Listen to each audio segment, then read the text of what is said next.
The funny thing is, this all has kind of come full circle. I literally one of my first fights, my second fight ever, was for Scott Coker under the Strikeforce banner, because I was good friends with Tyron Woodley. He got me on the card here in St. Louis.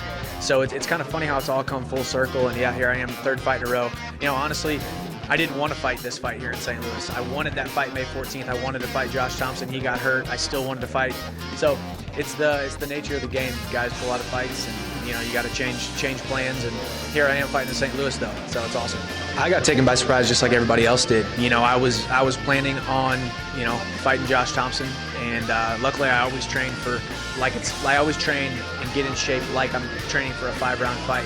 You know, so had I fought him May 14th for that title, it would have been, you know, it would have been one of those things where I would have been able to step in and go 5 rounds. But I was just as surprised as you guys were. So, yeah, now here I am a month or two later fighting a different guy for a title in a different city. So, to me, it's not about settling scores. It's not about him. It's not about the guys that I fought in the past. It's not even the guys that I'm going to fight in the future. It's about outperforming my previous self. When I step in the cage June 24th against Patricky Pitbull, I want to perform better than the Michael Chandler who fought Dave Rickles a couple months ago, and the Michael Chandler who fought Derek Campos a couple months before that.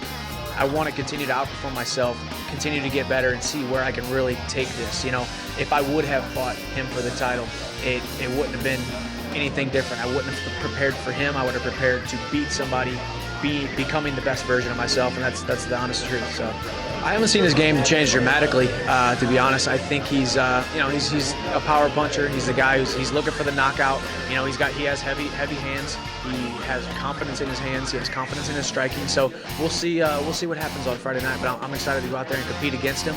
I'm excited to step in the cage and fight for that Bellator title. It has been a while. I know I think it's safe to say that I've improved more than he has. And I'm living this life right. I'm living that championship lifestyle. I'm living life like I'm trying to become the best fighter in the world. I don't know if he is or isn't doing that. I can only speak for myself, but I know that I've gotten better in the last 5 years, and I'm looking forward to prove that Friday night.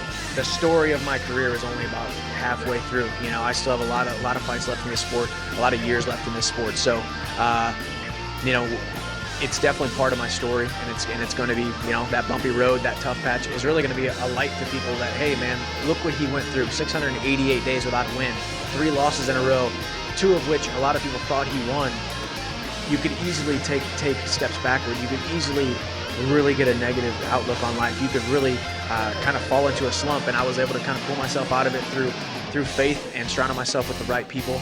And you know, it's part of my story, and it will be sweet when I win that title. And I just want to continue to defend the belt and, you know, go down to history as the greatest lightweight in Bellator.